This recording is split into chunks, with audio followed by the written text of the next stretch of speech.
बोलो जयकारा। बोलो मेरे श्री गुरु महाराज की जय। श्री सद्गुरुदेव भगवान की जय। बोलो श्री परमहंस दयाल जी महाराज की जय। बोलो श्री सद्गुरुदेव भगवान की जय। श्री अद्वैतानंद सच्चिदानंद प्रकाश। ओम तत्सत।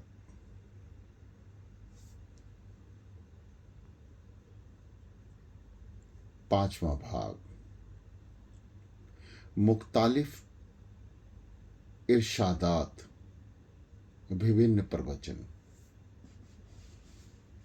एक रोज एक शख्स हाजिर खिदमते मुबारक हुए और किसी मामले में दुआ की दरख्वास्त की। बड़ी मिन्नत और इल्तिजा की और कहने लगे कि बस एक मर्तबा आप दुआ कीजिए, फिर कभी आपको तकलीफ ना दूंगा। श्री महाराज जी ने फरमाया कि हमको एक नकल याद आई। एक बुढ़िया औरत थी। उसकी उम्र करीब 100 वर्ष की थी। जब उसका शरीर बढ़ता तो उसके लड़के रोने पीटने लगे। पास पड़ोसियों ने आकर समझाया कि भाई, बुजुर्गों का साया हमेशा किसी के सर पर नहीं रहता। दूसरे, उसका तो अब वक्त था, गम करना और रोना ना चाहिए।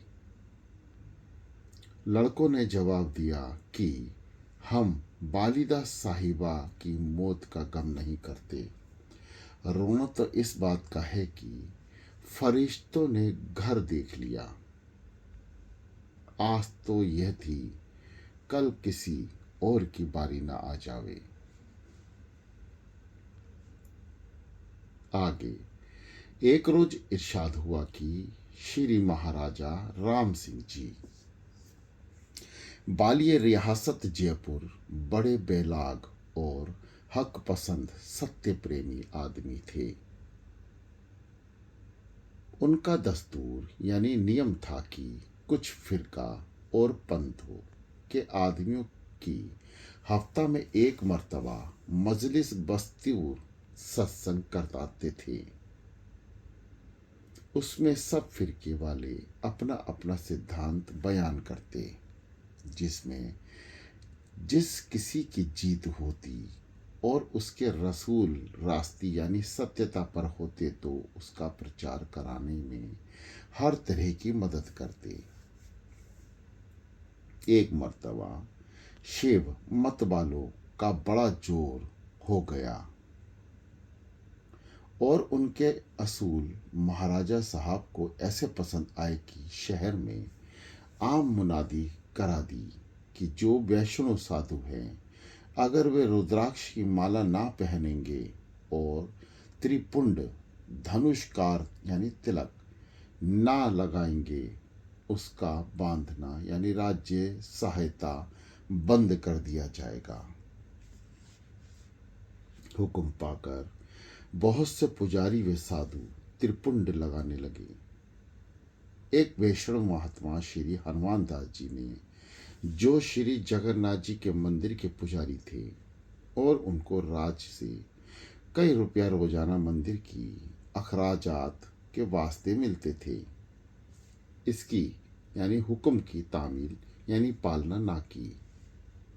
अहल कराने रियासत राज्य कर्मचारी और शेव मत वालों ने महाराजा साहब से इस अमर बात की शिकायत की तो महाराजा साहब ने इन महात्मा को बुलाकर कहा कि अगर आप त्रिपुंड ना लगाएंगे तो आपके मंदिर का बंधान बंद कर दिया जाएगा।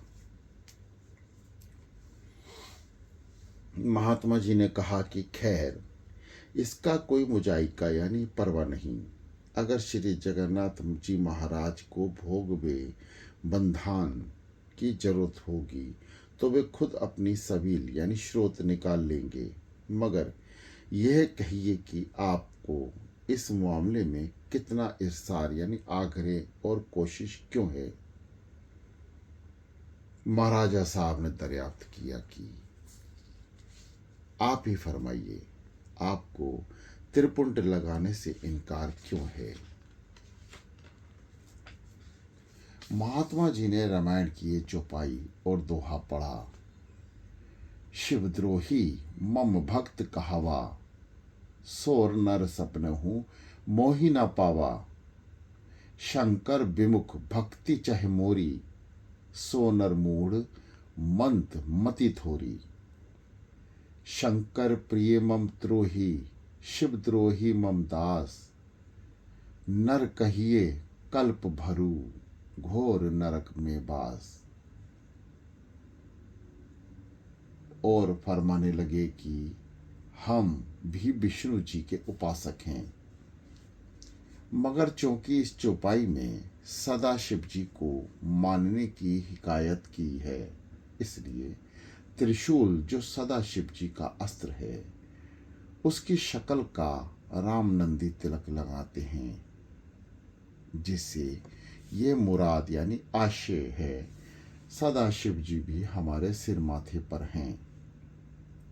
चूंकि श्री रामचंद्र जी का शस्त्र धनुष है और त्रिपुंड उसमें मुशाबहा यानी समान है, इसलिए शिव जी उसको लगाकर इस बात का इजहार यानी प्रदर्शन करते हैं कि श्री रामचंद्र जी भी हमारे सिर माथे पर हैं।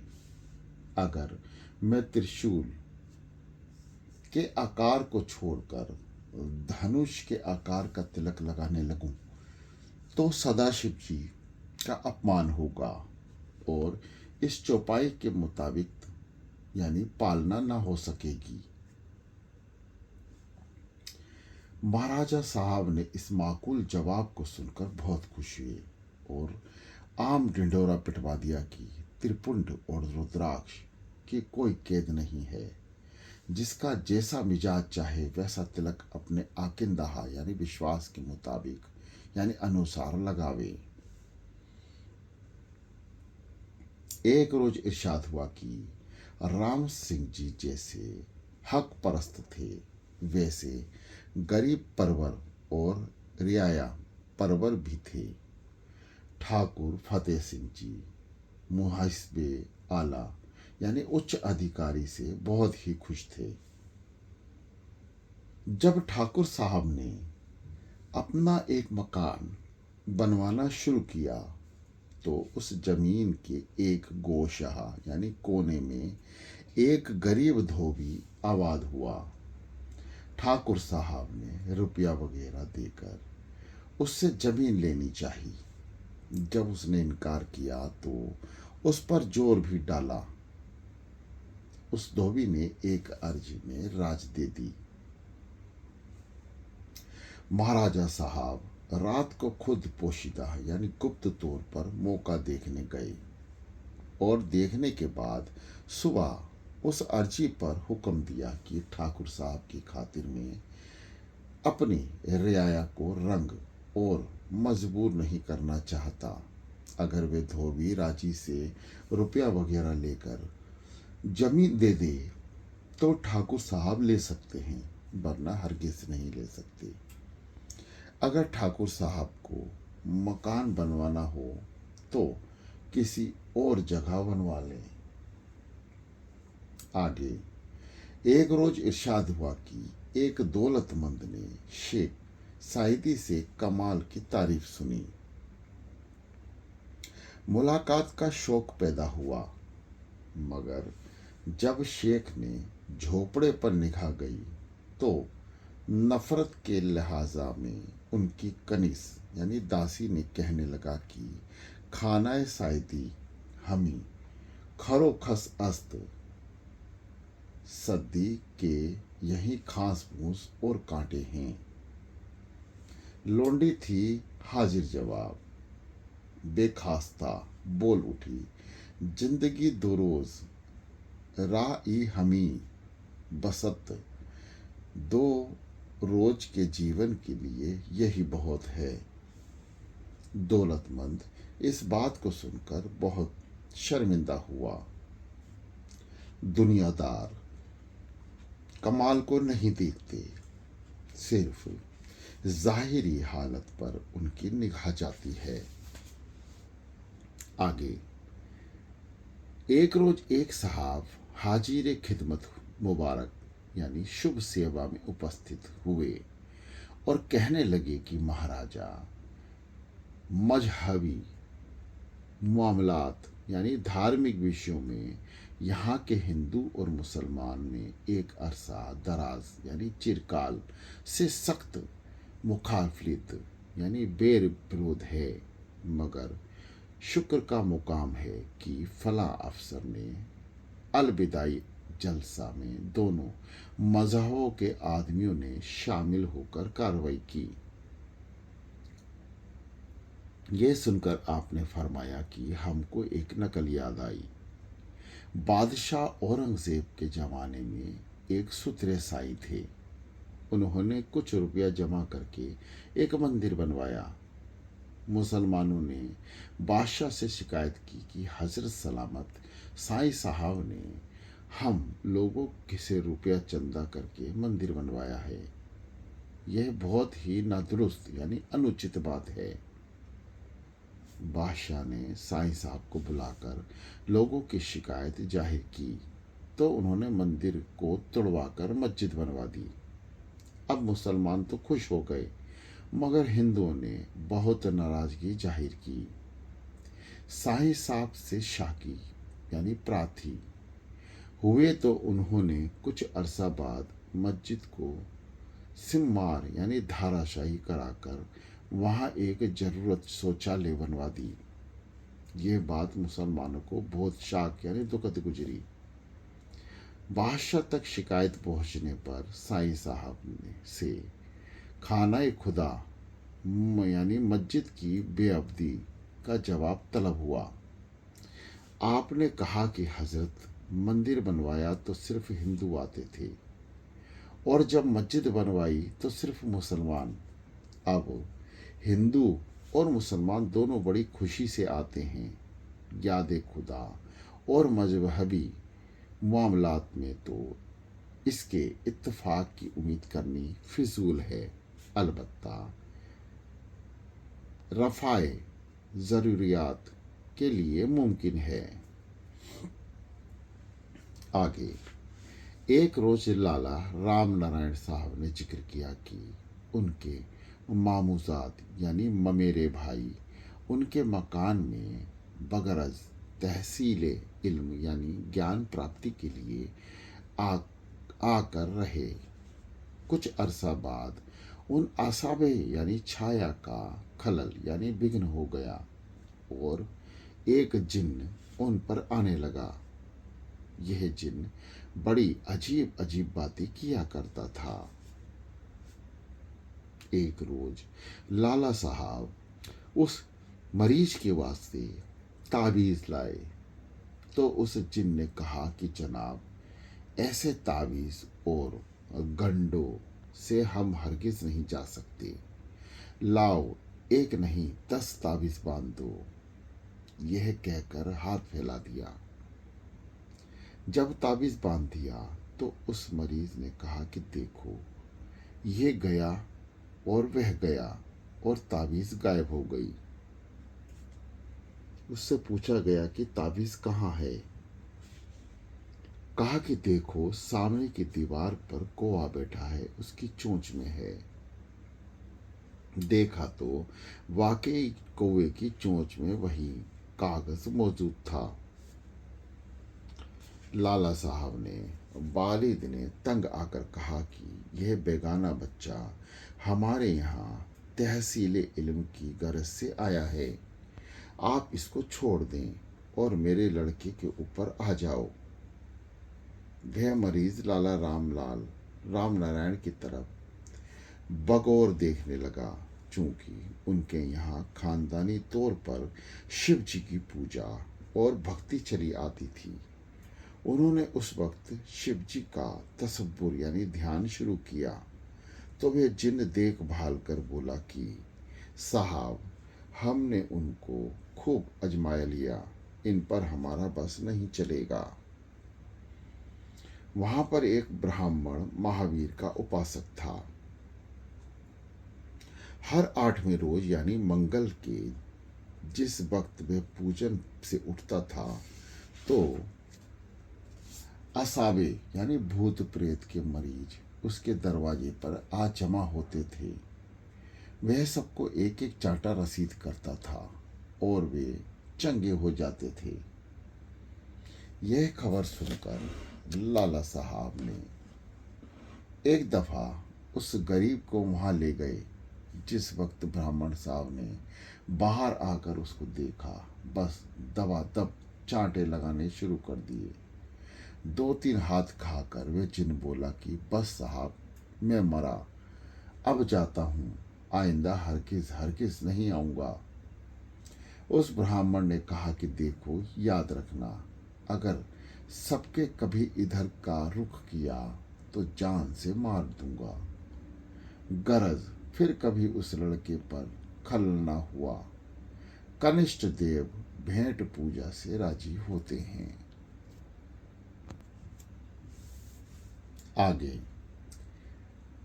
एक रोज इरशाद हुआ कि एक महाराजा साहब को अकबर बादशाह की तरफ से हफ्त हजारी खिताब मिला था और उसकी दरबार में बड़ी इज्जत थी। एक मर्तबा महाराजा साहब को बगावत का ख्याल पैदा हुआ और अपने राज में आकर दिगर यानी दूसरे महाराजा जन से सलाह मशवरा यानी परामर्श करके साजिश शुरू की। अब अकबर बादशाह को यह हाल मालूम हुआ तो तने तनहा यानी अकेले आगरा से रवाना होकर वहां गए और सीधे दरबार में चले गए। महाराजा साहब ने उन्हें देखकर बड़ी तजी मोत करीम यानी आदर सम्मान की और अपने महल में ले गए। वहां जाकर बादशाह ने अंगरखे के आगे एक बंद 2 खोल डाले, मगर गले के पास जो कुंडी होती है वह बहुत सख्त थी। इसलिए महाराजा ने कहा कि जरा इस घुंडी को तो खोलो। महाराजा साहब ने अकबर की पुश्त यानी पीठ की जानिब खड़े होकर घुंडी खोलने की बड़ी कोशिश की, मगर वह कुछ ऐसी सख्त थी कि ना खुल सकी। उस वक्त बादशाह की मयान से तलवार निकालकर महाराजा साहब को दे दी और इससे घुंडी काट दो। महाराजा साहब ने हस्बुल हुक्म यानी आदेश अनुसार तलवार से घुंडी काटकर तलवार बादशाह को वापस कर दी। उस वक्त अकबर ने कहा कि क्यों साहब, क्या इसी हौसले पर बगावत की ठानी है? देखो, मैं तने तनहा तुम्हारे राज और दरबार में चला आया। वहां हजारों मुकरिफान यानी शत्रु मौजूद थे, मगर कोई आंख उठाकर भी न देख सका।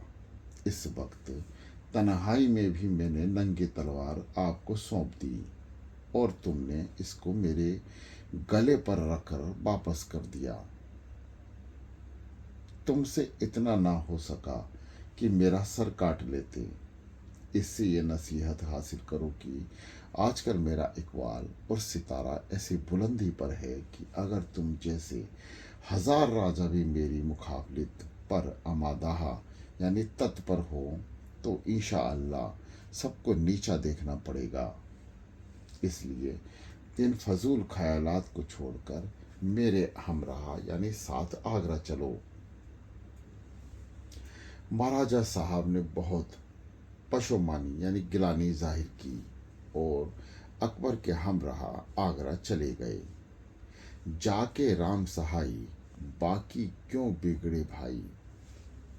आगे एक रोज इरशाद हुआ कि बाबू कांति चंद जी मुहासिबे आला रियासत जयपुर बड़े मदब्बर यानी बुद्धिजीवी और मुंसिफ यानी न्यायशील आदमी थे। चूंकि अहलकारों की दाल नहीं गलती थी, इसलिए अहलकाराने रियासत उनसे अक्सर नाखुश रहते थे। एक मर्तबा एक शख्स ने उनके किसी खादिम यानी नौकर से मिलकर उनको जहर दिलाना चाहा। वह नौकर पानी में जहर मिलाकर ले गया, मगर जिस वक्त पानी का गिलास बाबू साहब को देने लगा, उस वक्त उसका हाथ कुछ कांप गया। बाबू साहब बड़े दाना यानी चतुर आदमी थे। फौरन समझ गए कि दाल में कुछ काला है। फौरन उसके हाथ से गिलास लेकर उस नौकर को डांट कर कहा कि सच कहे, क्या मामला है। नौकर बेचारा ऐसा सहम गया कि कुल हाल जहर मिलाने की कह दिया और जहर दिलाने वाले का नाम भी बता दिया। जहर देने वाला भी एक बड़ा अफसर था और इस बात का सबूत होना मुश्किल था। इसलिए बाबू साहब ने मामला तो तूल यानी खींच देना मुनासिब ना समझकर पानी को जमीन पर फेंक दिया और खादिम को बर्खास्त कर दिया। सच है, मारने वाले से बचाने वाला बड़ा है। आगे एक रोज इरशाद हुआ कि औरंगजेब से जब लोगों ने ये शिकायत की कि सरमद फकीर बिल्कुल बेशायार यानी अधर्मी हो गया है, हत्ता कि तो उसको पैगंबर व रसूल खुदा से भी इनकार है, तो बादशाह ने फकीर को बुलवाया और कहा कि कहो ला इलाहा इल्लल्लाह। फकीर ला इलाहा इल्लल्लाह कहकर चुप हो गया। तो बादशाह ने कहा कि इसके आगे क्या है। फकीर ने कहा कि इसके आगे क्या हो सकता है। यह बात सुनकर बादशाह ने उसके कत्ल का फतवा दे दिया। जब सरमद को जमाए मस्जिद दिल्ली के आगे खड़ा करके कत्ल किया गया, तो उसके धड़ ने दोनों हाथों पर अपने कटे हुए सिर को उठा लिया और मस्जिद की सीढ़ियों पर चढ़ना शुरू किया। उस वक्त तमाम शहर में जलजला शुरू हो गया और लोग बड़े खौफजदा यानी भयभीत हुए। इत्तेफाक से मजमा यानी भीड़ में से एक फकीर ने आवाज़ दी कि सरमद फकीरों को इतना गुस्सा दुरुस्त नहीं। यह सुनकर वे धड़ फौरन ठंडा होकर गिर गया। उनकी कब्र मस्जिद की ऐन सीढ़ियों के नीचे बनी हुई है। कहते हैं कि रात को औरंगजेब के ख्वाब में देखा कि सरमद मोहम्मद साहब के दरबार में खड़ा होकर फरियाद कर रहा है। उस वक्त मोहम्मद साहब ने औरंगजेब को बुलाकर कहा कि तुमने फकीर के साथ बड़ी ज्यादती की है और उसको नाहक कत्ल किया है। यह बिल्कुल रास्ती यानी सन्मार्ग पर था। बादशाह ने खौफजदा होकर जवाब दिया कि मैंने जो कुछ हुक्म दिया शरे शरीफ के ऐन यानी बिल्कुल मुताबिक अनुकूल था। मोहम्मद साहब ने फरमाया कि तुम बिल्कुल गलती पर थे। तुम पूछते थे कि ला इलाहा इल्लल्लाह के आगे क्या है, सो इसका जवाब तो यही था कि इसके आगे क्या हो सकता है। तुम ही जवाब दो कि खुदा से आगे क्या हो सकता है। अलबत्ता अगर तुम ये पूछते कि इसके पीछे क्या है, तो वह जवाब देता और मोहम्मदुर रसूल अल्लाह। यह सुनकर औरंगजेब कांपने लगा और मुआफ़ी का अख्तियार यानी प्रार्थी हुआ और बड़ी अज्जो मिन्नत की। उसको जारी यानी रुदन कुबले दरगाह हुई, मगर ताहम यानी फिर भी हुक्म हुआ कि फ़कीर का खून बिल्कुल मुआफ़ नहीं हो सकता। इतनी सज़ा दी जाती है कि तुम दिल्ली से बिल्कुल निकाल जाओ और आइंदा यहाँ कभी ना आना। कहते हैं औरंगजेब दिल्ली छोड़कर दखन चला गया और दाजिस्त यानी जीवन भर उस वाक़वा यानी घटना के बाद वहीं रहा। यहाँ तक कि वाफात यानी मृत्यु की दखन से पाई।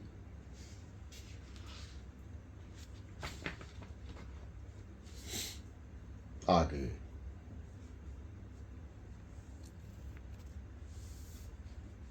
एक रोज इरशाद हुआ कि सिकंदर मैं यानी साथ अपने वजीर के एक फकीर की मुलाकात को गया।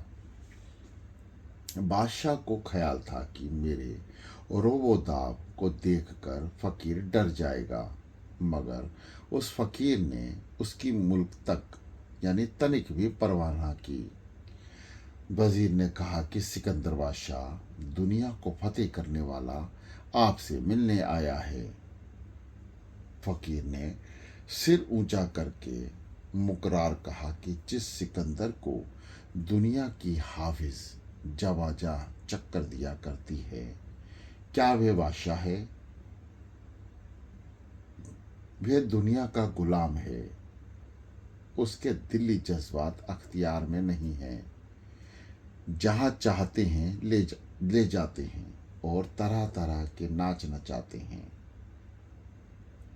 इसके दिल को उलट कर देखो, उसमें गुलाम के जबरदस्त औफाज यानी लक्षण मिलेंगे।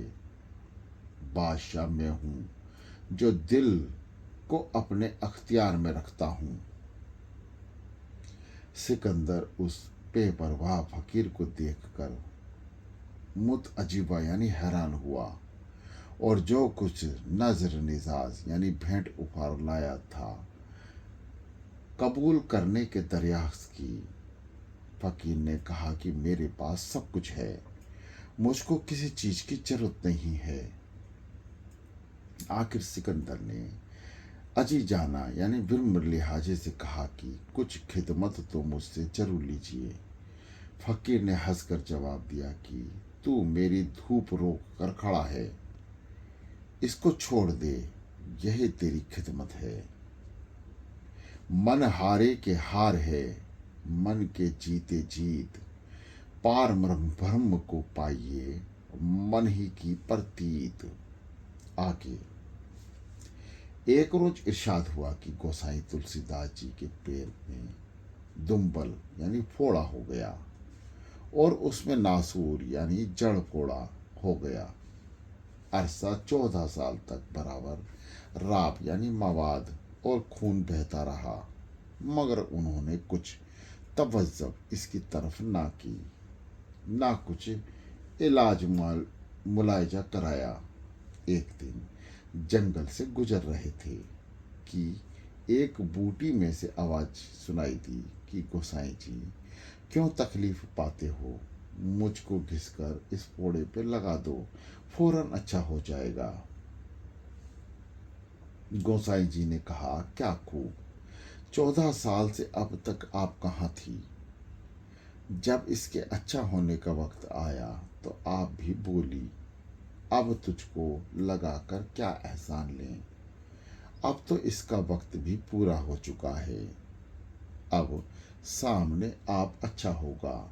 उन्होंने बूटी ना लगाई। थोड़े दिन बाद दुम्बल अपने आप सूख गया और जख्म अच्छा हो गया। आगे एक रोज इरशाद हुआ कि सुल्तान आबू साहिब अबुल खेर हजरत शेख अबुल हसन खिरकानी की जियारात यानी दर्शन को आए।